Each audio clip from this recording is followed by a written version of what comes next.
सद्गुरुदेव भगवान की जय। श्री सीताराम सरकार की जय। श्री राधा रमण लाल की जय।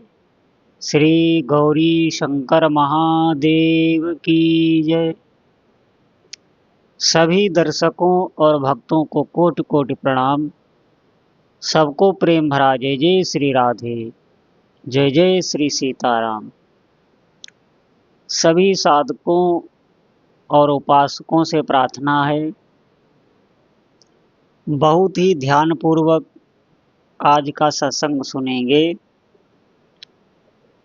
निश्चित ही आपको बहुत लाभ मिलेगा। साधकों के जो जीवन में धन के संकट और भी कई क्लेश, अशांति, भय, बहुत प्रकार के संकट, उसमें सबसे मुख्य है धन का संकट। क्योंकि आपके पास जब धन नहीं होगा तो आप धर्म भी नहीं कर सकते, देव आराधना भी नहीं कर सकते और आपका मन भी विचलित रहेगा। गृहस्थों के लिए ये, विरक्तों को इसकी आवश्यकता नहीं होती, लेकिन उसके लिए हम क्या करें? बहुत ही सिद्ध और अनुभव किया हुआ मैं आपका मार्गदर्शन कर रहा हूं, आप बहुत ध्यान से सुने। हमें भगवान लक्ष्मी नारायण की शरण में जाना चाहिए, क्योंकि आरोग्यता भी आपको वहां से मिलेगी और धन संपत्ति भी मिलेगी। जब तक हम लक्ष्मी माता की अलग से कोई उपासना करते हैं, उस भक्त पर वो उतनी प्रसन्न नहीं होती जितनी कि भगवान नारायण के साथ जब लक्ष्मी की उपासना होती है, जब वो प्रसन्न होती है। क्योंकि वो दोनों एक हैं। भगवान की आराधना करने वाले कभी भी धन का अभाव कभी भी उनके जीवन में नहीं होता। आप देखना, भगवान नारायण के उपासक हैं, ऐसे भी संत हैं जो लाखों लोगों का रोज पेट भरते हैं। अनन्य भक्ति है भगवान नारायण की, तो माँ लक्ष्मी सहज ही उन पर कृपा बरसाने लगती। वो लक्ष्मी जी की आराधना नहीं कर रहे हैं, वो भगवान नारायण के, भगवान कृष्ण के, भगवान राम के अनन्य भक्त हैं, लेकिन माँ लक्ष्मी की उन पर विशेष कृपा बनी हुई है, बगैर कोई अलग से उनकी आराधना किए हुए। आप इस बात पर ध्यान दें, और ये बिल्कुल प्रामाणिक बात है, आप चिंतन करके देखना। आप इन दोनों की युगल रूप से आराधना करिए, कहीं भी जाना नहीं है, अपने घर पर भी आप कर सकते हैं। आपके यहाँ कोई प्रतिमा नहीं है, आप कोई चित्र ही लक्ष्मी नारायण का अपने घर पर पूजा के स्थान पर उनको विराजमान करिए। किसी भी शुक्रवार वाले दिन से रोज एक दीपक प्रज्वलित कीजिए, घी का धूप दीप उनको अर्पण कीजिए, पुष्पों से भगवान का अर्चन कीजिए, चंदन से भगवान का श्रृंगार कीजिए, रोज आरती करिए, रोज भोग लगाइए और बैठकर आसन पर आपको तुलसी की माला से उत्तर या पूर्व की मुख करके ओम श्री लक्ष्मी नारायणाय नमः, ओम श्री लक्ष्मी नारायणाय नमः, ओम श्री लक्ष्मी नारायणाय नमः, इस मंत्र का जप करना है। जितनी भी आप माला कर सकें, 3 माला, 5 माला, 7 माला, 11 माला, 21 माला, धीरे धीरे आपको इस मंत्र में रुचि होने लगेगी। इस मंत्र को आपको छोड़ना नहीं है, थोड़ा दीर्घ काल तक जपना है और दीपक प्रज्वलित करके और इतना आप ध्यान रखें कि उस छवि की आपको नित्य आराधना करनी है। नित्य पुष्प से, चंदन से, धूप दीप से, नैवेद्य से। नैवेद्य का मतलब है कोई भोग अर्पित करना। वैसे अगर आप खीर का भोग लगा सकें, शुक्रवार या शुक्रवार ही आप लगा सकें तो बहुत उत्तम होता है।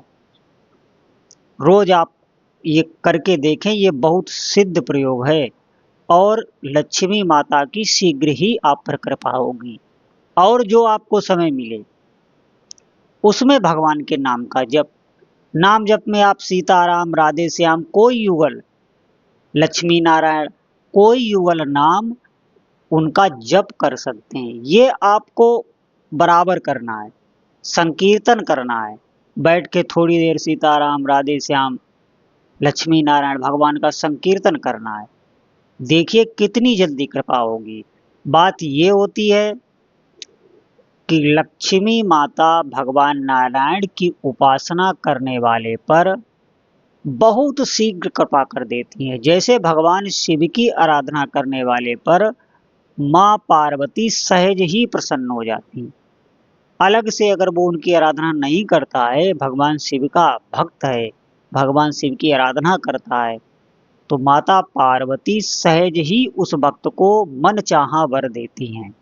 वैसे ही यहाँ भी है, भगवान नारायण की उपासना करने वाले को लक्ष्मी माता बहुत उसे तृप्त कर देंगी। जीवन में धन का अभाव नहीं रहेगा। लेकिन आप कहें हमने आज से आरंभ किया, तुरंत ही वो कमेंट करने लगते हैं कि हमने इतने दिन हो गए हमें कुछ मिला नहीं। देखिए, आराधना करने का मतलब ये शास्त्रों में इन देवताओं की उपासना वर्णित है। आप इनकी उपासना करके अपने इस भौतिक जीवन में ऊपर उठ सकते हैं। जब आपका भौतिक जीवन ठीक होगा, जब आपका शरीर स्वस्थ होगा, आपके पास धन होगा और आपकी मति शुद्ध होगी, तो आप जीवन में बहुत ऊंचे उठ सकते हैं, भगवान की भक्ति प्राप्त कर सकते हैं और जीवन में मुक्त भी हो सकते हैं। और अगर आपके पास धन है और आपकी मति शुद्ध नहीं है तो आप देखना, धनी मानी तो बहुत लोग हैं, वहीं जुआ, शराब, पर स्त्री गमन, पापों में धर्म जा रहा है, पापों में उनका धन चला जा रहा है, धर्म में एक पैसा नहीं लगेगा। आप समझें, लक्ष्मी जी की तो कृपा उन पर बनी हुई है, लेकिन ये कृपा नहीं है, ये उन पर अकृपा हो गई। इसीलिए भक्त की उपासना करने से माता लक्ष्मी की सहज ही भक्ति प्राप्त हो जाती है, क्योंकि वो उससे अपना प्रेम बरसाने लगती है। आप इस बात को बिल्कुल बहुत ही भाव से लें, अन्यथा ना लें, क्योंकि माता लक्ष्मी हमेशा भगवान नारायण की सेवा में रहती हैं। आप देखना, वो उनके चरणों को धीरे धीरे सहलाती रहती हैं और भगवान के मुख की तरफ ही उनकी दृष्टि रहती है।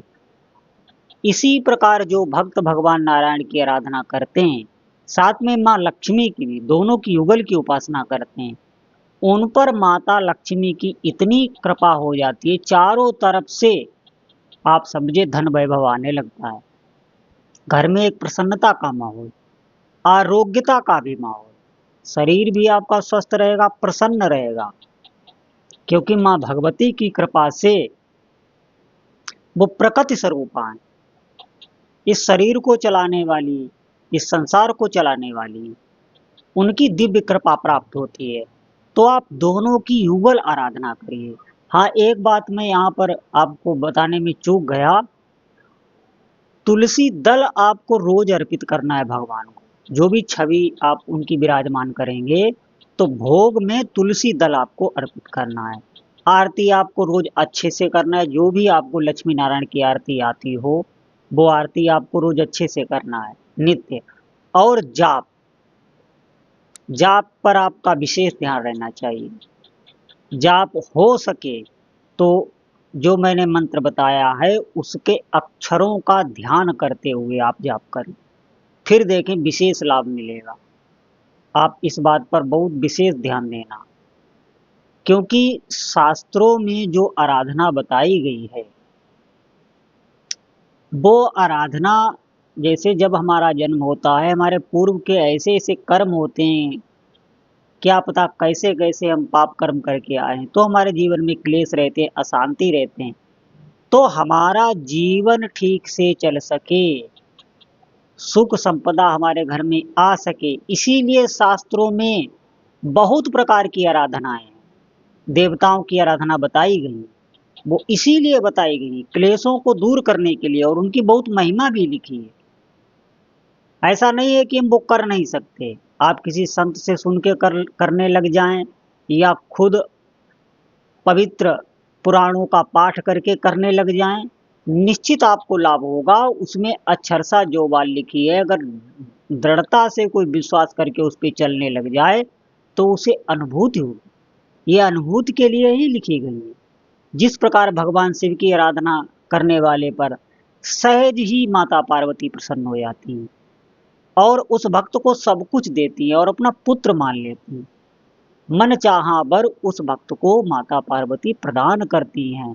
उसी प्रकार भगवान नारायण की उपासना करने वाले को माता लक्ष्मी मन चाहा वर प्रदान करती हैं।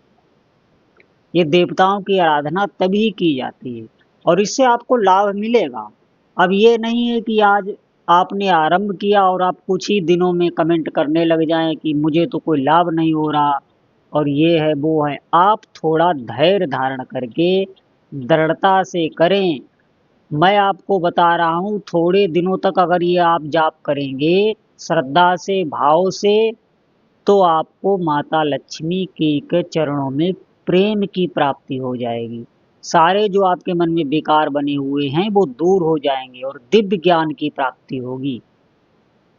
क्योंकि जब आपके पास धन होगा और आपकी बुद्धि भी ठीक कार्य करेगी तभी आप जीवन में ऊपर उठ सकते हैं, नहीं तो मनुष्य का पतन हो जाता है धन मिलने पर। इसीलिए सभी साधकों से अनुरोध है कि ये जो साधना बताई है इस पर चिंतन करें और इसका लाभ लें।